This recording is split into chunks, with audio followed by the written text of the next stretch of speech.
So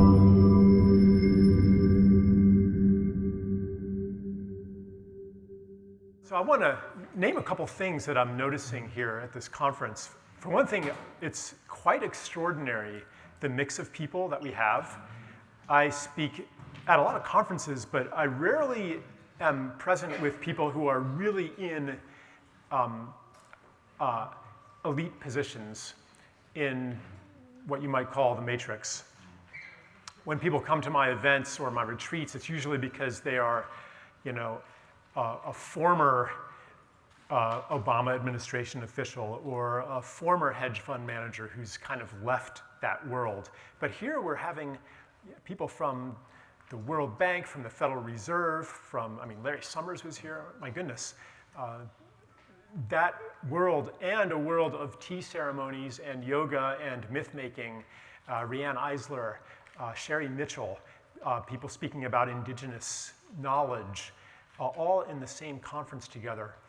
And, I guess at a mainstream conference you might have like some yoga or something, like kind of as a decoration, and here's a musical performance, but now let's get down to business. But I think that many of us are realizing that business has to include all of these things. So we're embarking on some kind of a reunification. One way to look at it would be a reunification of economy and ecology, of matter and spirit, of the qualitative and the quantitative. Money is, by definition, a quantitative phenomenon. It fits in very well with the basic religion of our culture, which is science, which among its metaphysical teachings is that everything is quantifiable. And the ambition of science has been to extend the realm of quantitative thinking and of measurement to all of reality. Economics has kind of followed that, whether in concept or in practice, to convert the world into money, commodity, quantity. So they're part of the same intellectual or ideological paradigm. So I want to say a little bit, and this is something that is in a process of evolution or transformation. So I want to say a little bit about what money is. I had a really amazing experience a few days ago. I was in California, and I was driving around to I was speaking at some different things that were hours apart, and so I needed a car. So I went to this place that has lots of cars, and they just gave me one. All I had to do is to perform a simple little ritual with a piece of plastic encoded in ceremonial symbols. And I performed this little ritual, and they just gave me the car. They didn't even know me. And I drove it around, and then I returned it to them. This gives a hint about what money is. Money is magic. If some alien anthropologists came and they would study the anthropologists call it the magico-religious rituals of our society, these superstitious people think that by manipulating symbols they can change reality. Well, what is money but a system of symbol? What are Federal Reserve officials but the high priests who make their incantations and reality changes? What is a banker but somebody who can actually put you under a voodoo curse and siphon your life energy to feed himself? Yeah, it maps really well onto magic. And of course, the power of a system of ritual, and I don't want to reduce it to this, but much of the power of a system of ritual depends on the stories, the meanings, and the agreements that symbolic system encodes. So basically, this is pretty obvious, I think, that money is a story. It is just such a set of agreements. That is incredibly liberating because if the story isn't working, in theory, stories are created by human beings. Actually, that's not quite true. It's more the opposite. But let's just say that stories create human beings. But let's just say that for now, that stories are created by human beings, and we could create a new story. All of the things that we see as real, the entire money system, $20 trillion of debt or whatever, these are human creations. These are stories. If we had a Carrington event, a solar coronal mass ejection that fried all electronics, there would not be any money anymore. No more money. So I want to explore a little bit about how the story of money could change. The story of money is not isolated from our deeper cultural myths. In fact, it's grounded in the fundamental, semi-conscious, defining stories of our time that I do call myths. Primary among them is the story of separation, which basically says, it answers, like all myths do, it answers deep questions like, who are you? Why are you here? What's important? And where do we come from? And what is the destiny of humanity? And basically, in the modern era, and this is not universally human, okay? There's also a new and very ancient story that I will talk about, but it says that who you are is a separate self in an objective world outside of you, a world that operates by force. That's Newtonian physics. Something happens, a change happens when you exert a force on a mass, and that this world outside of ourselves does not have the qualities of a self, does not have intelligence, purpose, or inherent organization, or certainly not consciousness.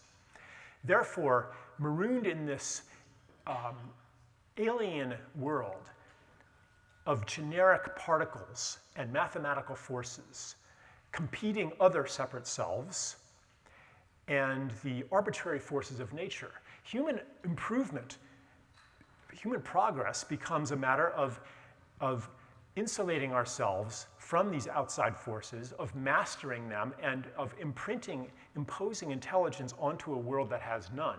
That's called progress, that's called development. It is, so what Riane Eisler was talking about, this dominator paradigm, that's kind of baked into the cake of a story of separation. And you can see how, and of course, human separate from nature would be another part of that story. So you can see how the money system, the story of money as it is currently constituted, is part of that story. It encourages competition. It generates scarcity. Even things that are fundamentally abundant become scarce when they are subject to money. We have a world of fundamental abundance. More than enough food, for example. Probably half of all food is wasted at this point, yet so many people go hungry. That's artificial scarcity of water, artificial scarcity of community, artificial scarcity of beauty. This is a beautiful building, but, well, okay, I'm not gonna go down that road. All I want to say, but so money is, it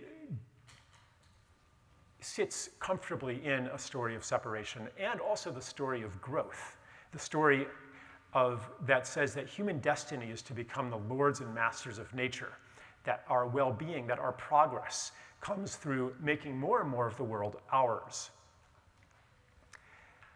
mastering more and more of nature, extending our mastery to the nano realm, to the genetic realm, to outer space. And everything will be, and we will solve all of our problems that way. So,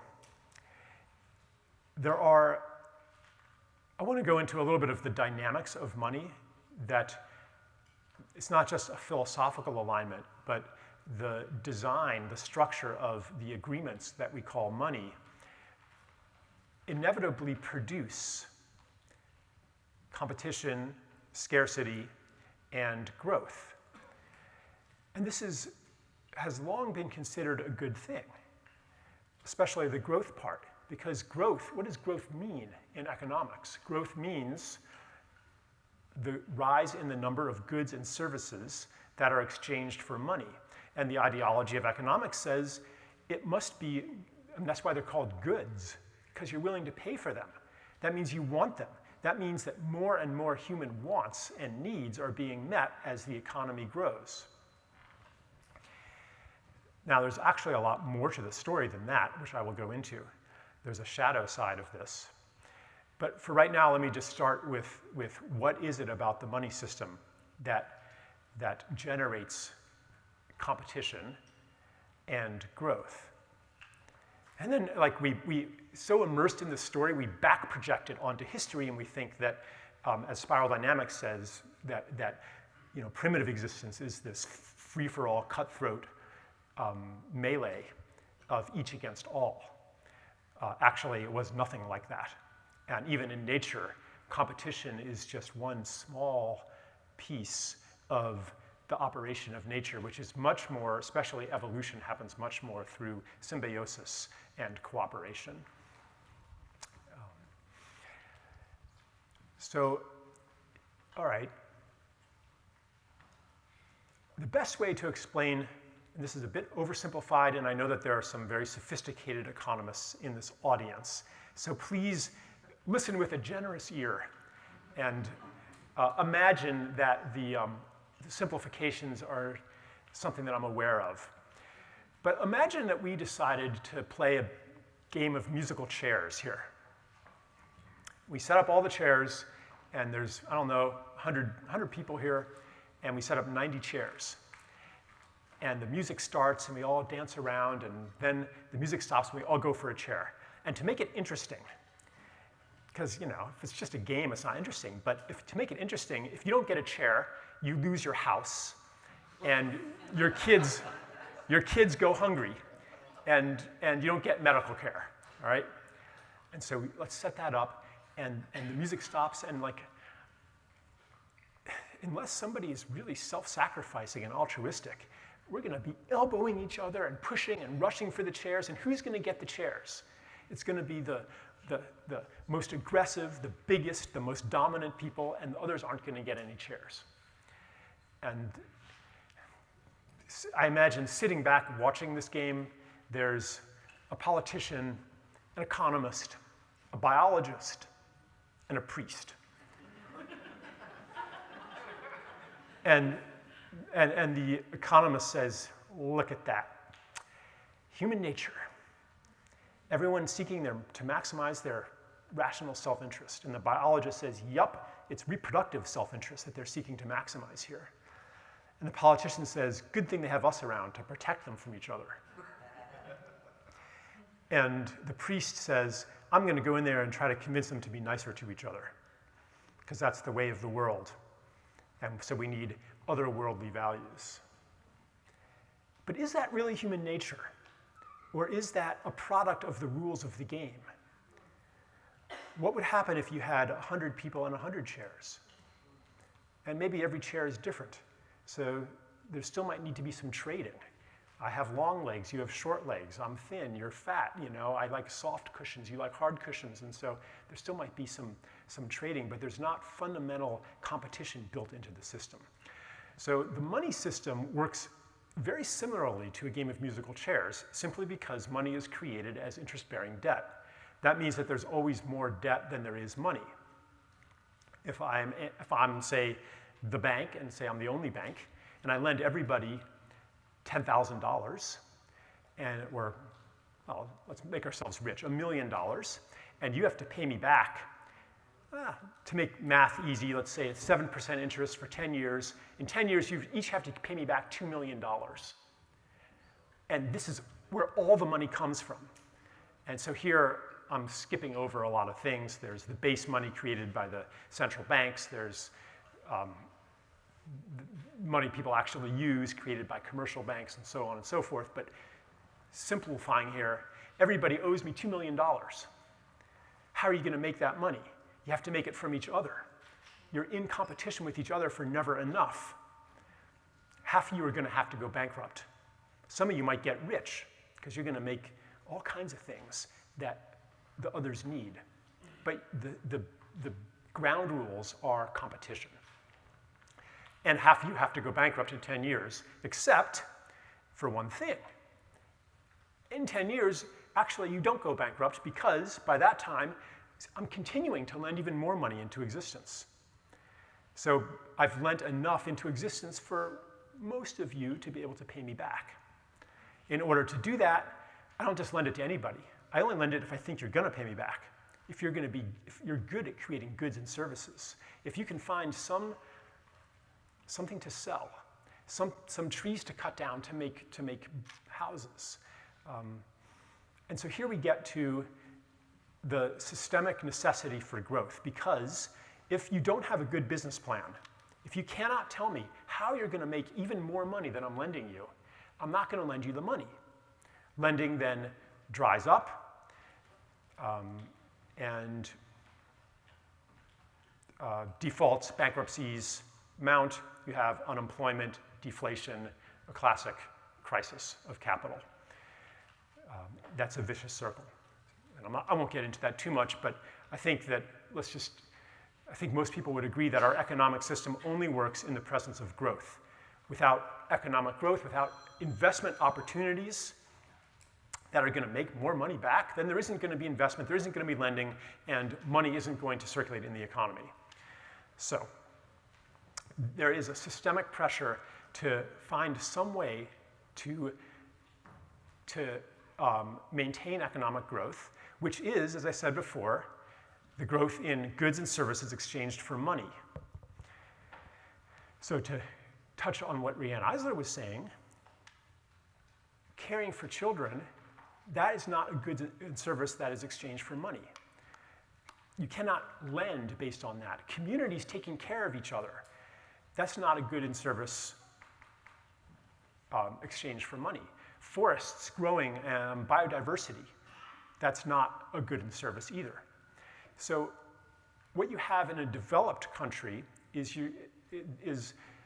as more and more of nature has been converted into goods, and more importantly, more and more of community and relationship has been converted into services, you have fewer and fewer lending opportunities, the rate of return on capital falls, and you have to do something to keep it going. So that's called colonialism, that's called imperialism, that's called development, where you go to, say, Kenya, and you say, gosh, what a market opportunity here. You still have villages where people sing their own songs. You could be buying iTunes.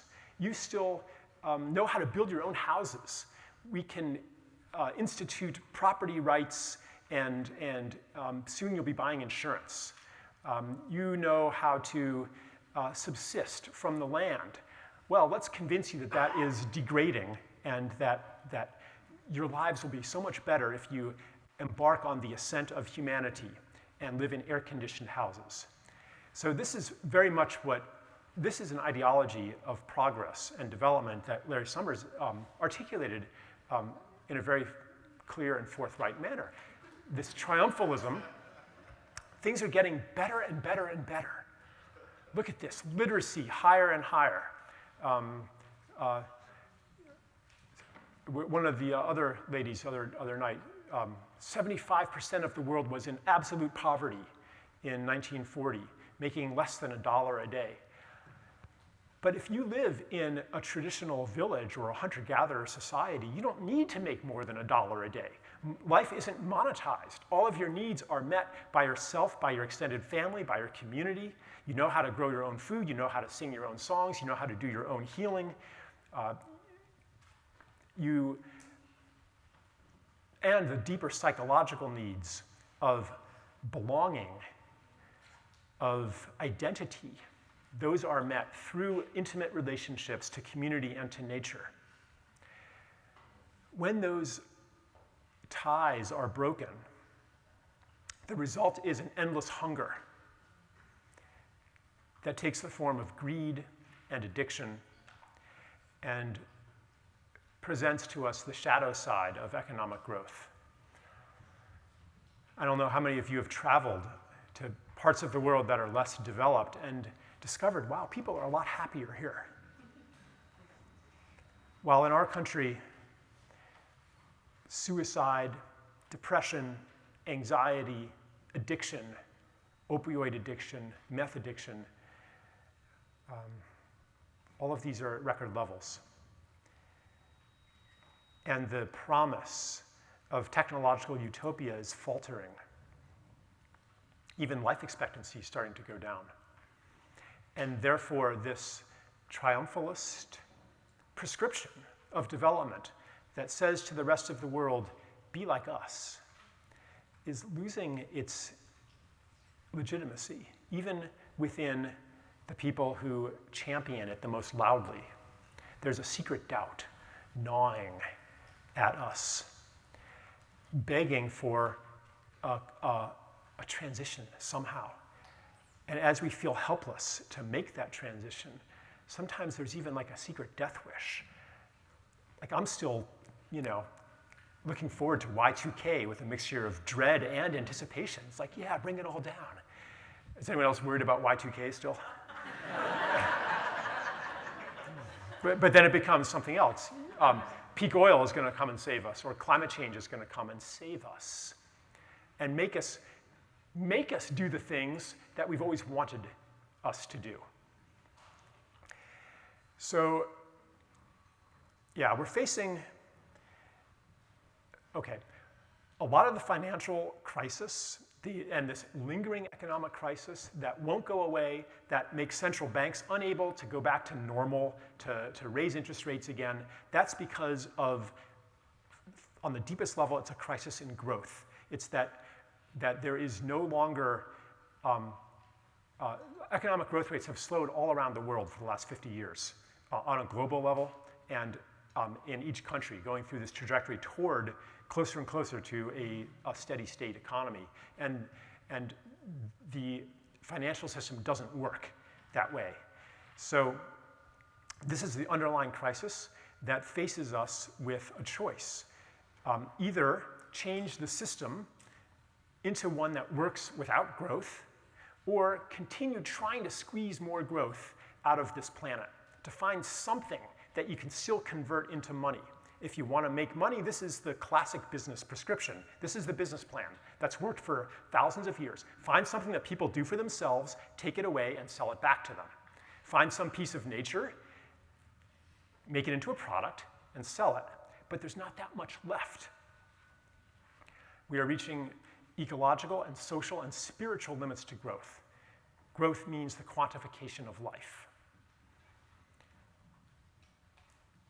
But are we really better off when we convert neighborly aid to rebuild your house after a fire to insurance? Are we better off when we convert wise advice from an uncle or a grandmother into life coaching and psychotherapy?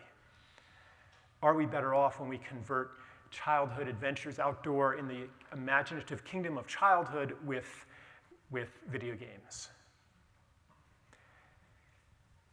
The metrics say we're better off. Are we better off when kids go to school in so-called developing countries, learning a curriculum that prepares them for entry into a globalized workforce instead of learning traditional skills? Goat herding. That's not like some simple primitive thing. The traditional skills that are required to live in harmony with an ecosystem, this is deeply sophisticated knowledge. And this is why I'm a little troubled by spiral dynamics that puts us at the pinnacle of cognitive development. But when I read ancient Buddhist and Taoist texts, I'm amazed at the sophistication and the subtlety of their thinking. That's actually beyond, read No Barrier by Thomas Cleary, for example. Even to apprehend the level of knowledge that these people had is a tremendous stretch to my intellect and consciousness, even to gloss the surface of it. So you could look at you could turn the narrative of ascent and progress on its head. But I won't do that because I think that this course of separation, of ascent, has taken us to the threshold of an initiatory metamorphosis into a new and ancient story. New in the sense that a mass civilization has not experienced it. Ancient in the sense that this story, I like to use Thich Nhat Hanh's word interbeing, has very ancient roots and has been carried by indigenous people, and Orland Bishop calls them cultures of memory. Indigenous and traditional people and the esoteric lineages that have persisted inside of mainstream society that have carried our original indigeneity as a recessive code in the cultural DNA, waiting for the moment of its expression. So it is an ancient story, the story of interbeing, that says, oh yeah, you are not a separate self in a world of other.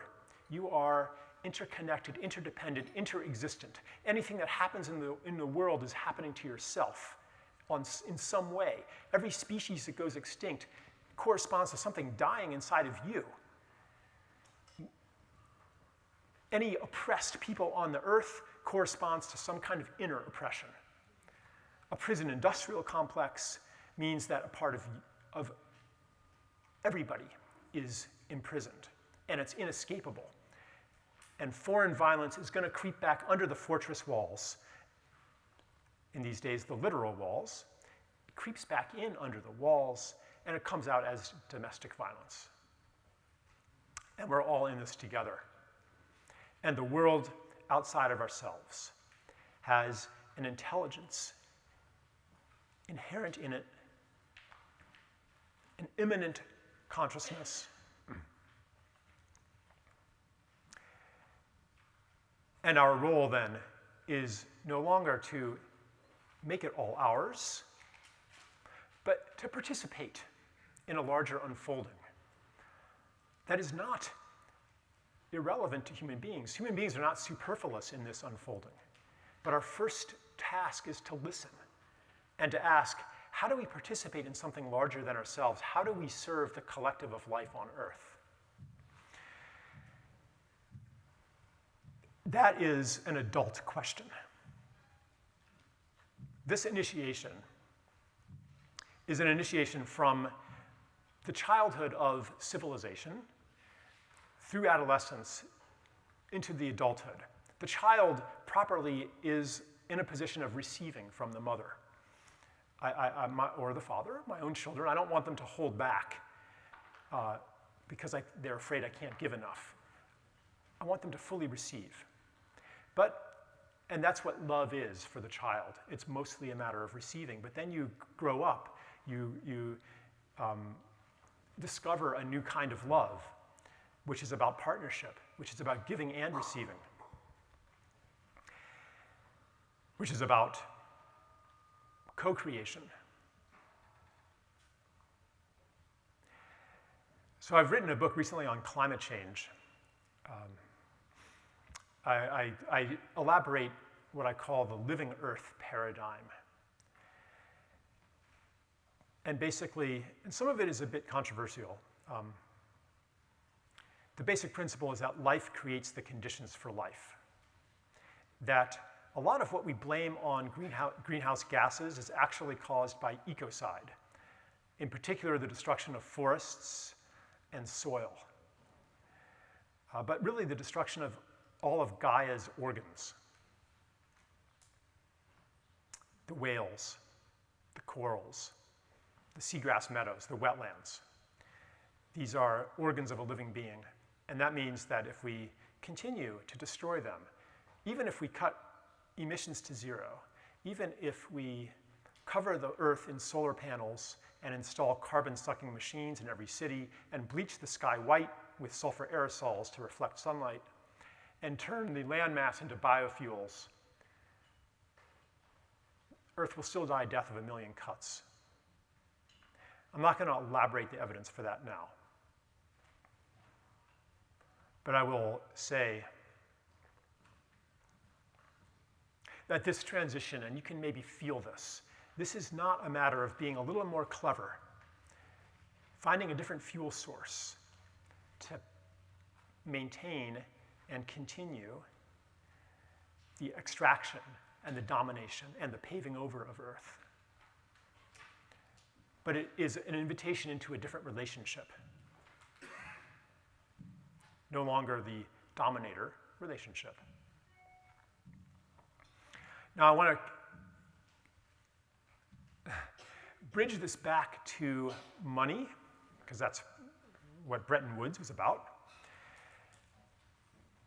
and ask what kind of money system would be consistent with a story of interbeing. It doesn't do to fight the power of money in our attempt to create a more beautiful world, in the attempt to bring about ecological healing. So often it seems like a battle, and that's because it is, given the nature of money as we know it.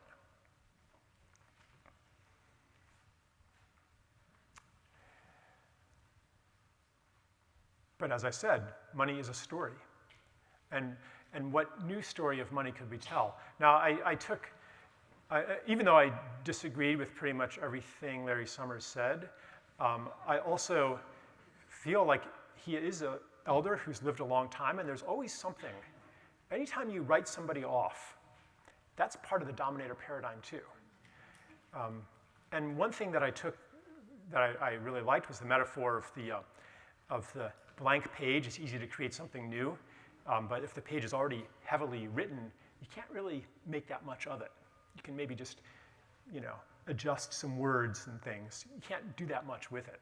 So a lot of what I'm going to say, I'm not going to say, okay, here's the design, but it's more of sending a post to the future. When that page is thrown in the trash, when there's a massive crisis, then the unthinkable becomes common sense. And so I want to inform the common sense and send a message to the future. And many people in this room are doing that as well, not just through your ideas, but through your organizations, through your enterprises that are perhaps kind of marginal these days, waiting for the center to disintegrate so that what was in the margins can rush in. Islands of the future in an ocean of the past. Ken Carey coined that phrase. So first, okay, the easy part, and I believe Riane Eisler talked about this as well, the idea of putting monetary value on the things that have not been valued. So this is valuing ecosystem services, valuing domestic work, the care of children, all the things that are kind of left out of GDP, left out of capitalism, to somehow monetize those so that they can become they can be included in goods and services. This is maybe a necessary step, but really dangerous, because when you value something, let's say you value a forest at $1 billion because of the ecosystem services, you're also saying that if you could make $2 billion by cutting it down, then you should do that. Cutting it down, paving it over, building a strip mine there. And where does that $1 billion figure come from? What does it include? What does it leave out? Do we really know the value of a forest? Can we make it finite? What if it's a sacred being? What's the value of you? $1 million? Is that the value of your life? $10 million? So there's a danger here, especially when the person or the institutions that are performing the valuation have a vested interest in the products that could be made from it. Also, the whole mindset of reduction of the world into number is itself part of the problem. So it's not just about putting number onto feminine values. That in itself is, I think, a patriarchal mindset. But so I want to go further than valuing ecosystem services and internalizing environmental costs to two more things. The first is to change money so that it functions, that the financial system functions in the absence of growth, in a steady state or degrowth economy. And to do that, you simply have to change that basic driver of growth, which is interest. And that's actually not that hard. In fact, there's a theoretical basis for it laid down in the early 20th century by Silvio Gesell, elaborated by Irving Fisher, who is one of the top economists in the 1930s, and even endorsed by John Maynard Keynes, who called it theoretically sound, and it is essentially a negative interest financial system where basically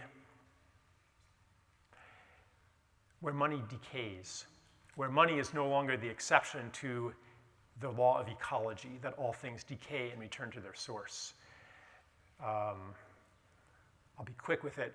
The metaphor I'd like to use is imagine that I have 200 loaves of bread, and you guys are all hungry and you don't have any bread, and I've got all the bread. I could just keep it for myself and try to coerce you into rendering all kinds of goods and services. Otherwise, I'm not going to give it to you. Sorry, I've got the bread, I've got the power. I've got the money, I've got the power. But that doesn't work with bread, because everyone knows that if I hold on to it for too long, it's going to go stale. I won't be able to eat it. It doesn't do me any good. So because of the nature of the bread, it's in my interest to share it and to be like, yeah, you know, Kyle, here's 2 loaves of bread when you're hungry, you know, and then when I'm hungry someday, I'd like you to give me 2 loaves of fresh bread, just like I've given you. Applied to the financial system, basically, here's how it would work. Next financial crisis, instead of having a creditor's bailout like we had last time, you have a debtor's bailout. The central banks, the Federal Reserve, buys all of the distressed financial instruments, buys all of the underwater mortgages, buys all the student loan, buys all the credit card debt, or maybe not all, but buys a lot, massive monetization of debt, and then unilaterally reduces, either forgives the debt entirely or reduces the interest rate to 0. Now, the money that it pays to purchase this debt that gives to financial institutions, the banks, there's a catch here. Yeah, their bad loans are fully redeemed for new money printed by the central bank. But this is negative interest money, which basically means that deposits in the Federal Reserve are subject to a liquidity fee of not just like 0.25%, but maybe like 3–5%. Basically, that means that if you hold on to money, it gets less and less valuable. And it becomes, so it's an anti-hoarding measure. And it becomes the and you're happy to lend at 0 interest. If you hold on to it and it decays at 5%, you're happy to lend at 0 interest. So it allows lending to happen in a zero growth economy. I don't have enough time to really go into the details of it. I did in Sacred Economics. Basically what it does is it allows us to reclaim those parts of life that have been usurped by the money world, by the commodity world. The second part that I wanted to talk about real quick, and these are all things that can be implemented with digital currencies, by the way, much more easily than they can with paper currency. The second part I want to talk about is universal basic income. So here we have, here's another way to look at it. Because of technology, fewer and fewer people are able to produce more and more stuff. So that poses us with a dilemma. If fewer and fewer people are producing more and more stuff, then in order to have full employment, we have to consume more and more. And that's what we've done. Even going back to the beginning of the Industrial Revolution, the solution to the massive increase in output because of the textile industry, which was the first industrialized industry, was to invent fashion. I mean, up until then, people only they had like 2 sets of clothes. Most people had 2 sets of clothes, your everyday clothes and your Sunday clothes. So fashion was invented to increase demand, to increase consumption and to allow employment, investment, and so forth to continue to grow. The other solution, instead of producing more, would be to work less. But because money reaches the economy through employment, working less is not a viable option unless there's some other way for people to get money. And that would be universal basic income, or that would be one of the ways to do it, which has the advantage also of allowing people to do things with their lives that are not quantifiable. So this is a kind of an alternative way to reach the goal that Rian Eisler was talking about. Instead of paying people for childcare and monetizing that, you can say, we are happy for much of human activity to be in the unmonetized realm, and we will support you in doing that. Whatever you know to be your best contribution to life, we'll let you do that. We'll support you. It could be to raise children, it could be to take care of people, it could be to restore ecosystems. All the things that you cannot and probably should not monetize, we support that. We support the qualitative, not just the quantitative. And so this is a transition into, I believe, a society governed more by feminine values. How would it be financed? Well, we can talk about the military-industrial complex and its dismantling. We could talk about the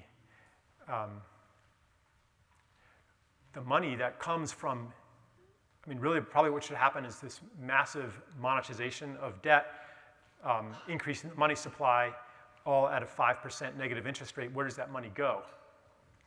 That can get fed back into the economy through universal basic income. This is the inheritance of humanity, of all of the culture and technology that has been generated over centuries. No one person deserves more of its benefits than any other person. This is your dividend. Okay.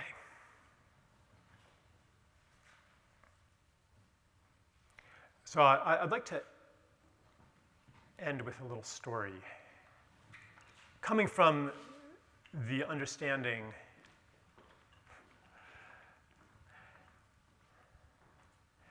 that maybe climate change isn't going to save us. What scares me more than human extinction, what scares me more than that this is unsustainable, is that it is sustainable, that we will continue decimating this planet. There's a tenth the fish that there were before industrial fishing. There's less than a tenth of the whales there were a few hundred years ago. There's half of the trees. There's 2% of the old-growth forests. There's 20% of the insects, on and on and on. A dying world. What's going to change? As Larry Summers said, we're doing better and better according to what we quantify. If we're going to make a different choice, maybe it won't be because we're forced to. Maybe it's because we will choose to. Choose a living planet rather than a dying planet.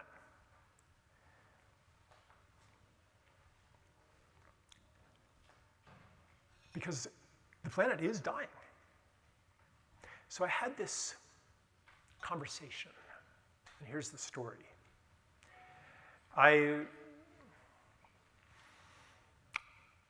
Let's just say I channeled the oversoul of humanity.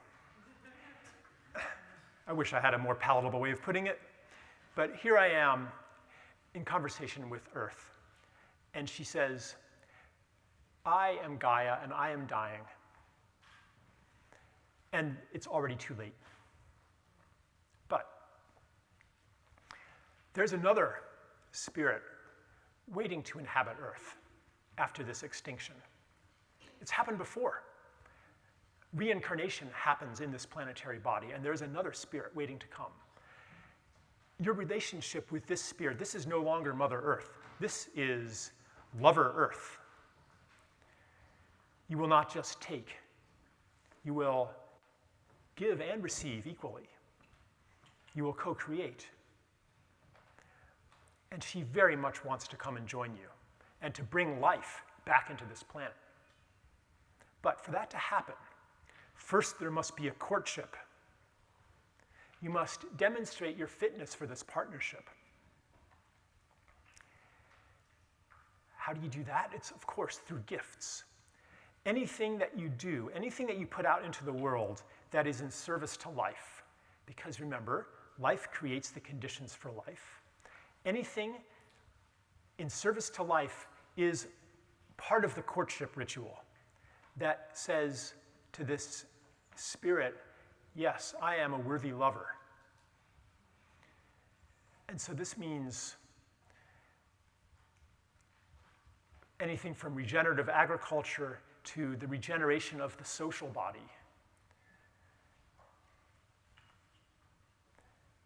Anything in service to life is a prayer that exercises effects beyond our comprehension. Because in fact, the world does not work according to Newtonian force. In interbeing, the causal principle is morphic resonance, as Rupert Sheldrake describes it. The knowledge that any change that happens in one place generates a field of change that allows that change to happen more easily everywhere else. Any act of kindness, any act of generosity creates a field of kindness and a field of generosity. And that means that we are all equally powerful, that no act is wasted, and that every act has cosmic significance. I will leave it at there and invite Carolyn, and I apologize for having gone on so long. But thank you. Please welcome Carolyn Finney. Hi. I took notes, and you're going to see me looking at notes, and then I'm not going to look at notes, and I'm just going to talk. Some things I want to say. Thank you. This is my first time hearing you speak. It was my first time, in all honesty, this last week that I read some of the things you wrote. So I feel like I'm coming to you for the first time. So here I am. I'm not an economist. It's important to say that. I am. So Megan Cope saying I'm human. I'm a black woman. I'm a straight black woman. I'm an American. My eyes just rolled. This conversation is always personal to me. It is political to me, and it is intimate, right? And one of the, how can I put this? Experiences that I've been having with the conversations here is that they're often very universal, 30,000 foot, and it's powerful for me to think big in that way. And I can't help but feel my smallness and how do I operate on the ground. So a few things. I was thinking of the metaphor, the story. I got to tell a couple of stories too. I like to tell stories, but they'll be short. So I was thinking about the musical chair metaphor, and I always am thinking about the issue of land, particularly in the United States, and I'm thinking about the Homestead Act. That just sounds really random, but you'll see it's not so random, of 1862. So the idea of us fighting over the chairs, right? Not enough chairs for everybody. And thinking about the Homestead Act in 1862, which changed the way we relate to land forever. The idea that we, and I'm going to challenge that we too, could run out, put our stake down on 160 acres of land. All you had to do is stay on it for 5 years, farm, build a home, and that land was yours free and clear, right? So this wasn't only about that you were able to say you belong. It was about economic and political power. It's about legacy. But oh yes, actually everybody could not participate, right? For the most part, it was only if you were a European immigrant. And oh yes, we have to remember in order for that land to be available, people had to be removed and killed in order for people to be able to have that opportunity. That history is always here, right? All this land was stolen, all of it. I don't care how far the large unfolding takes place, all this land is stolen, and I believe we've never reconciled that. But yeah, I just get excited about it. Go for it. Right. Yep. Everybody doesn't get to play musical chairs. Also, who made the chairs, right? And so how do we attend to that? I want to talk about, I was in Tasmania a couple of weeks ago. That sounds so random. How often do you get to say, I was in Tasmania a couple of weeks ago? There was this Australian philosopher was speaking about place, and he talked about, remember many of you may have seen this, that there was that image a few weeks ago on the news of the immigrant father and his daughter found lying face down dead in the river, right? And he says they're not just anybody. It's about the details of who they are. That's how we attend to places. We attend to the details of that. So I want to put that out there too. What does that look like for us to attend to the details of who we are in relationship with each other. I know we're talking about ourselves in relationship to non-human nature and the earth. I get that. And who are we in relationship to each other? The last story is more personal for me to put out there. So I was living in Seattle in the late 90s, and I just looked thinner and younger. I had a temp job. I was living there with a boyfriend at the time, and it was 5 o'clock, and I was walking home downtown Seattle, and there was a street that no cars, were allowed to go on. So all of us, there were just people. We were all walking home, looking pretty much like I look now, except younger and thinner. And I wasn't looking, and there was a pothole, and I stepped in the pothole. And if you've ever fractured a bone, right, you hear it first, and then it was the nausea, everything just came up on me in the same time. So this was, 1997, so it was pre-cell phone days. I know the young people don't remember that, but there used to be a time, no cell phones. And I say that because I was afraid I was gonna black out, all right? And so I looked, people just kept moving past me. I went over to the sidewalk, and there was a young, it perceived to me a young family. It was a young white family. It was a man, traditional, man, woman, the two little kids. And because I thought I was gonna black out and I couldn't make it to a payphone in time, I looked over at them, and I said, can you please help me? And they moved away. Not a single person in the streets of this progressive city helped me. Now, I made it to a payphone. I called the boyfriend. I just sat on the curb, hoping that he would get there before I passed out, and he did. So I use that because many of us have, I'm sure, many of those stories. Some of us have many of those stories, let me say. That's real. It didn't matter how much education I had, how much money I had in my pocket, how well I was dressed. Actually, there was something else at play. And for me, in part, it's because we collectively, particularly in this country, have not actively dealt with our past, which has helped to get us here. The idea of money, so many of us have been and are still commodities. We are the thing that's sold. We are the thing that is not human. How do we attend to that? How do we attend to the issue of power? The legitimacy of what you said that Larry Summers, and I came in late, so I just heard the response to Larry Summers, which was kind of fun. That triumphalism is legitimate. It's never been legitimate for some. I'm not saying you're saying this, but it's never been legitimate for some people. It's never been legitimate for some people. I'll say that again. How do we hold that? What does it mean to actually do our internal assessment of who we are to each other, how we value some people more than others? The question of our guilt does nothing. What are we actually willing to do? How is that operationalized as we think about this larger unfolding? I'm actually not interested in going forward in the same way we've been. I mean, I know that's not what you're saying, and I'm offering, but I need to know something about the details because I don't trust the details. Yeah. So, that's Thank you. Yeah. Oh, I feel better now. I'll start at the end. Yeah. When people talk about sustainability, the first thing that comes to my mind is, what do we want to sustain? Yes, I say the same thing. Yeah, if we could sustain it, do we want to sustain it? So I think that racism and all the other isms are part of the same mindset you could call it othering, that turns nature into an object. In order to exploit something, first you have to reduce it. To exploit a human being, or even in a war, to kill a human being, it sure helps if you can turn them into a caricature, a dehumanized or demonized caricature. So if you want to have a system of slavery, you have to make the enslaved race, in the case of the United States, it's black people, you have to make them somewhat less than human. In order to exterminate Jews in Nazi Germany, you have to make them subhuman. And in a way, like on a more subtle level, that is happening to everybody all the time when we get reduced to a consumer or to a labor force or to a market. So this is why I think that ecological healing and racial healing are part of the same movement. They're about recognizing, and gender healing, I mean, all of it. It's about giving full beingness back to those that we have objectified and devalued. I want to say a little bit about the musical chairs metaphor and apply it to race also. Like, imagine if this is a similar social experiment. Imagine if we lock all the doors and give everybody not quite enough food. and do that social experiment.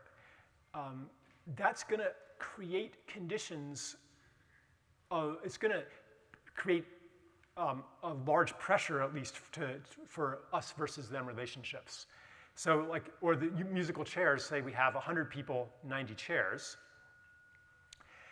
And you know, it's like, gosh, I think the white people are getting too many chairs.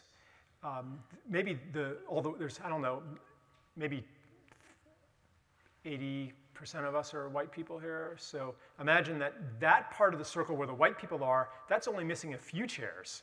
And the part of the circle where the black people are, that's missing a lot of the chairs. So ideology of racial equality says we gotta mix it up and make not enough, we have to make the chairs equally available to everybody. Everybody should have at least a fair opportunity, an equal chance to go for one of these fake chairs. But a deeper level of transformation would be to say, well, why are there chairs missing in the first place? So if we take that for granted, if we take 10 chairs are missing for granted, then it's always going to be a game of us versus them.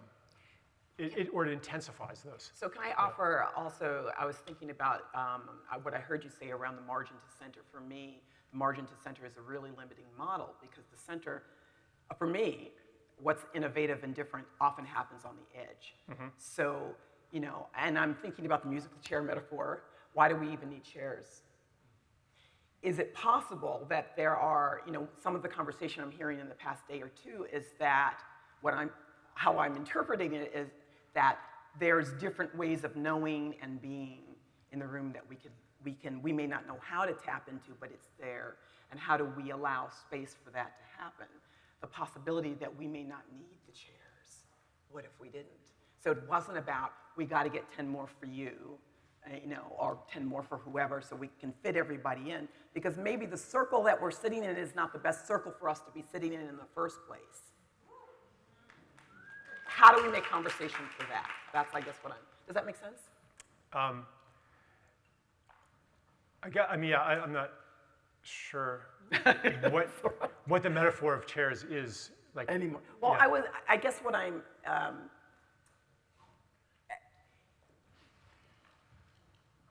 so I know that I have to work in relationship to an existing model. We've been talking about the economy, sort of the way we are around money, what we value. It exists, and we have to operate in relationship to it. What I'm also hearing is, what if we came up with something else? What I'm also hearing is, we're still using the same model to come up with something else, right? So a quote that I've heard at least 3 times while I've been here, including I use it all the time too, is the Einstein, Einstein's quote about we can't solve a problem with the same consciousness that created it. And I'm always thinking of Moms Mabley, the comedian who says, if you always do what you always did, you always get what you always got, right? And so I can be funny about that, but I also want to say, how do we allow for that, I don't know, that emergent space? What does that actually look like to not play musical chairs? Because there's a better game to play, or maybe it's not a game at all. But how do we make space for that? That larger unfolding, for me, partly what's exciting about this moment, it offers an opportunity for us to make a different choice. And part of making a different choice is reconciling what we've done up until now, attending to our relationship, not just with non-human nature, which sometimes I think we go there quicker than we actually go to this. That's good. Right? So they both, sustainability, it's about relationships. So we can talk all about what we need to do to protect that mountain out there, but if we're not working to protect each other, I don't believe we're going to take care of the mountain. And frankly, the mountain will take care of itself in its own way. If it's supposed to die, be renewed, what have you, I can make that argument. I know a lot of people don't like it, but this one right here, I need you. I need you. So I hope you need me too. It'd be fun. But I'm saying, how do we attend to that? What does that look like? Does that make sense? Yeah. Okay. I think that on some level, I think we all understand that the global climate is intimately connected to the social climate, the economic climate, that one of the issues I'm most interested in now is polarization, political polarization, and because I recognize that if we are at odds with each other, fighting each other, and expending all of our energy on that, if we are living with all these divisions, all these otherings, then our collective ship is not going to be able to change course. It's just going to go on its own inertia. And that's why I was trying to say that with a metaphor that every kind of healing is part of all kinds of healing. Yeah. So, I see the most powerful practice for any kind of healing, whether it's environmental or social or racial or gender healing, is the process of making the truth visible. So like the story that you told about breaking your leg and no one's going to help you, like just to have that entered as a data point in people's experience of life, even if it's not accompanied by shame, it still changes the way that you see the world. And then maybe to also tell the story, I mean, it'd be interesting to hear the other data point of the people who wouldn't help you. Yes, that's You right. know what I thought of? I thought of, like, I kept pulling into gas stations, and someone would come to me, "My God, sir, can you please help? Yeah. My wife is diabetic, she needs to get to the hospital. We don't have any money, our cell phone isn't working, please help." And I'm like, "Oh yeah, okay, here's $20, And like that happened like 4 times. And I'm like, okay, this is a scam. And this is what I meant by like, let's put us all in a room with not enough and see what we do to each other. So, yeah, where it takes me is one of the mind forms of the story of separation is to find somebody to blame, find somebody to name as evil, so that, and we're on team good. And the problem will be solved if we eradicate evil. And so this programming is so deep, an invitation to find somebody to hate. That, if that's not healed, nothing will be healed. Yes. So I'm with you there. And I always want to complicate it because there's accountability. So it made me think of a couple of things: accountability, reconciliation, and redemption, right? So so Liam Neeson, the actor, Liam Neeson, good looking, good actor, right? A few months ago he made some admission on a show that like 40 years ago, a white woman friend of his got raped by a black man. And he said he went out for a week, he was looking for a black man, he just wanted to basically kick his butt. And he said, I said all this out loud and then realized I had to work through my own racism, so on and so forth. But when he just recently made this admission, people wrote him off because he's evil, we're done with him, we're done. I thought about, I'm going to come back to that in a second, how Alice Walker, who wrote A Color Purple, talked about, she wrote 10 years after Color Purple came out as a film, which was about, this part of the story was about a black man who abuses women in his life. And in the story, the character's name is Mr., right? He, at some point, everybody, comes up against him, says you can't do that anymore, and sort of pushes him out for a while. Alice Walker said when that movie came out, it was played by Danny Glover, she got more hate mail from black people than anybody. Now, she talked about how she loves black people more than anything, but the hate mail was about you revealed all this, you told this story, you made Mr. look bad, this black man, this whole thing down here. And she talks about the problem with mirrors, that when, for all the hurt that has been done to people of African descent, European descent, indigenous, all that hurt is there. And still the mirror can be in front of us and we don't want to look at all. And that it is about redemption, that to explain to people that if you follow to the end of the story, they bring him back in. But that doesn't mean they didn't hold him accountable. Because what we don't want is the repetition of it happening again. It isn't simply enough, I'm just saying this because you're sitting here, for me to say, I love you, I don't want to throw you away, but you did that thing, so now you're asking me to trust you. Sustainability, strong relationship, for me, at the foundation of that is about trust. So I need to know that you've done the work. I don't need you to be perfect. I just need you to be real. And so how do we help to nurture that? And for me too, because I'm not perfect. You know, I need to look in the mirror too, right? And we're all, you know, I like to think that I'm not just any one thing, and that comes to the fore. But how do we continue to model that for each other when we're having conversations about money and commodities and the economy and climate change and those huge issues that are made up of details, right? I want to get back to the details without losing the gift of vision. Mm-hmm. Yeah, so this is something I'm really interested in. What is encoded in the word accountability, and what does that mean when it doesn't mean punishment? Yeah. When it doesn't mean coercion? Yeah. I think what it actually means is to create mechanisms of transparency. I like that. So that things cannot be hidden. Yeah. This actually touches on economics and money too, because most of the abuses that happen around money are because of secrecy. If everybody could openly see where all your money came from and where it all went, in ancient times, like in potlatch societies even, but even to some extent in medieval times, if you were very wealthy, everybody knew it.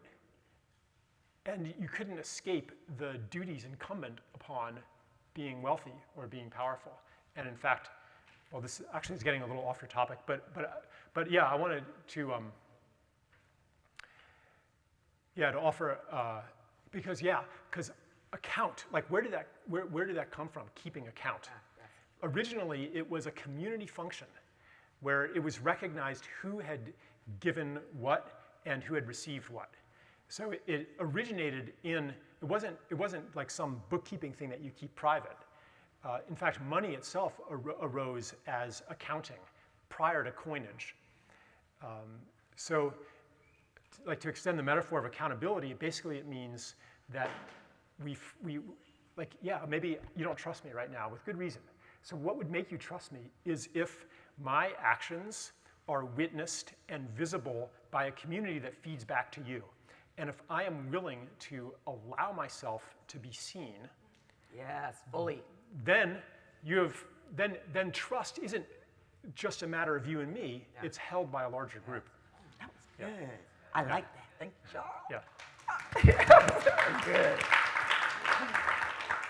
So let's bring you all in for some questions, because I can just be like with Charles, and then forget where I am. But yeah.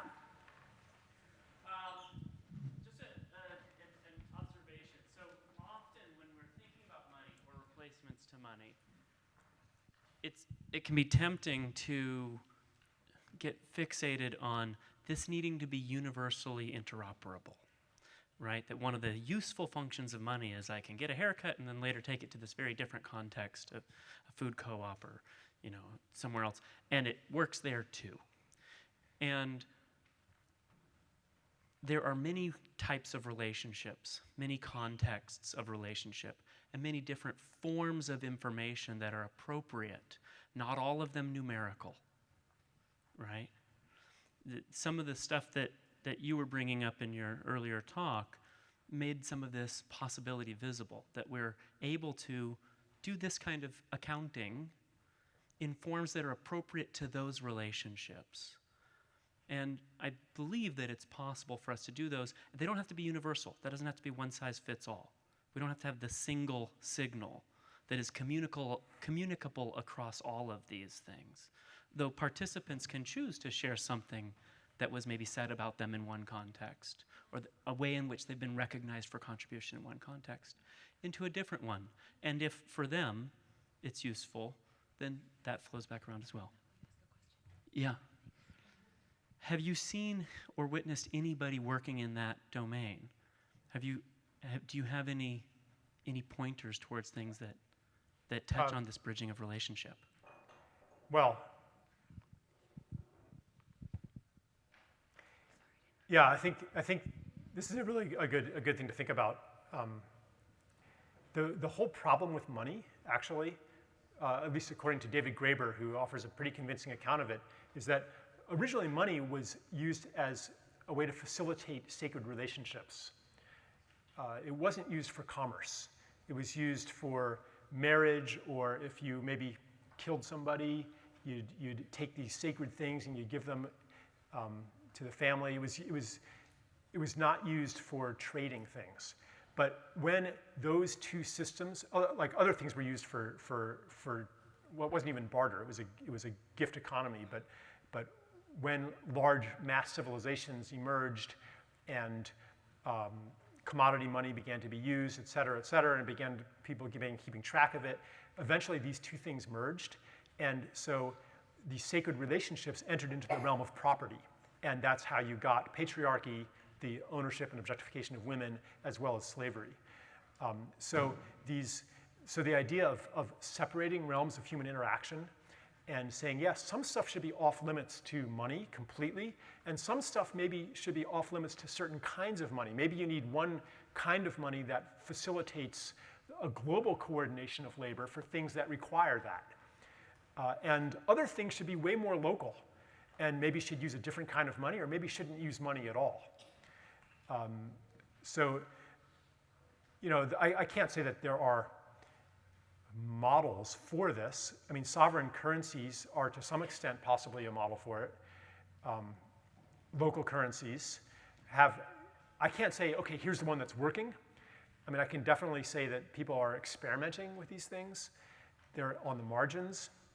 Maybe when the center collapses, all of the marginal things, and I'm not just talking about, marginal ideas. I'm also talking about marginal people, marginal genders, marginal ways of being, marginal ways of knowing, marginal human capacities, all the things that we've excluded and othered are waiting. Yeah. So I love your metaphor of the musical chairs and the way that you answer that, because actually in Brazil we play the game in big companies in many different issues, and you don't need even to say that you're going to lose your house, but people literally fight with each other. They push each other, and you have the whole picture of people marginalized. Everyone that goes out, they keep like supporting, say I want you to die, or whatever. And then you do a different one, the second round, where people cannot leave, and you actually bring out the chairs, right? So you have to stay in the game. You're not allowed to, you just have people and chairs to sit. So you keep bringing out the 100 or 20 chairs, 30 chairs, and people keep playing the game, and they sit on each other or in the lasting chairs. And what happened with them, they smiles, the way that they shift the game, they start to run around. At first, they do the same game. You say, you're not going to leave the game. But they still keep running around and trying to save the chairs until they realize, okay, actually have place. We're not going to leave the game. And then they start to sit in each other's lap. And so you have the crowd, and the whole game shifts. And the reconciliation happens right away, because usually you sit down and you feel, okay, I got it, I got mine, right? But then when you're doing the second round, you sit down, and you say, come here. You have space. And the reaction of people, because when someone sits and you lose, you feel and then someone say do you have space? You belong. The whole game shifts. The behavior of people. And I never thought so deeply as you're doing now. So I do the game a lot, but it's powerful. I would say what would that be in your perceptions, that reaction? I would love that you could see the game. It's powerful. But I think, what if it's true? It's possible, a game where you're not playing anymore the chairs. We don't need the chairs. Yeah, Everyone has to sit. Everyone sit, actually, even with no chairs. And they are way more happy. So I would like to hear a comment of you on that. Sorry. Do you want to say something? I mean, I can say something. I don't know. You said I want to make sure I understand that what I heard you say and what you were offering is an idea that, building on the idea that we don't need the chairs, and that people were offering even themselves as a place for people to sit. So the relationship has shifted. That's what you were saying. Okay. Yeah, I think that on a big meta level, there's kind of an evolutionary purpose to this whole story of separation and all of the scarcity and misery that has persisted on Earth for so long. In these really difficult circumstances, we're learning to love each other anyway. learning to be generous when it's hard, and developing like a bigger capacity to love. So, yeah, like if we can do it in this artificial scarcity, imagine the beautiful world that we could create when we let go of artificial scarcity and have enough chairs and the empathic capacities that we've developed in hardship. And what and just a short response, and I've been hoping I could figure out a way that this would make sense to say it, is, and this works perfectly, is the Cornel West quote, "Justice is love made public." And so understanding that we can talk about love, and we have to attend, the justice pieces comes back to me, the reconciliation, the recognition, the remembrance, you know, the honoring that, the apologizing for that, the embracing that, that is also for me the part that's justice. So, and I believe we can hold both. You know, I can love you and also think about how I may have been culpable and complicit, even if I didn't know, even if it wasn't my intention. But it's about how I attend to the impact of my intention. That, for me, is the love I want to be engaged with. Because then it gets back to I can trust, we can be in a new kind of relationship that honors our humanity, and part of our humanity is our imperfection, and that we do make mistakes, and we will continue to make mistakes. I'm less worried about the mistake. I'm more concerned about how we are able to show up and own those mistakes and then move forward. Does that make sense? Two-second question. Sure, as far as I'm concerned, we can stay here all day. If we're about to leave the conference and we need a new economic system, like what's the one or two steps you would suggest that our government does, the world does? What do we do? Debt, okay, the first is It's on you. debt cancellation. Yes. Because that is what maintains the entire world-destroying machine, especially third world debt. If you say, hey, Ecuador, don't cut down your rainforests because we need them for the planet. Oh, but by the way, you owe $30 billion in foreign debt and you've got to keep making the payments, and the only way you can do that is to cut down the rainforests. So do that, but don't do that, but do that, but don't do that. And that situation is global and not just on nations, but on individuals in various indirect ways too. So some kind of debt cancellation, I was trying to do too much in my talk, and one of the things I wanted to do was that. And then to have a system, I mean, this is historical, like this has happened in ancient Athens. Debt cancellation, when the debt becomes unpayable and everybody becomes enslaved to it, then, like, I mean, imagine, okay, that's enough. That's amazing. That's amazing. Thank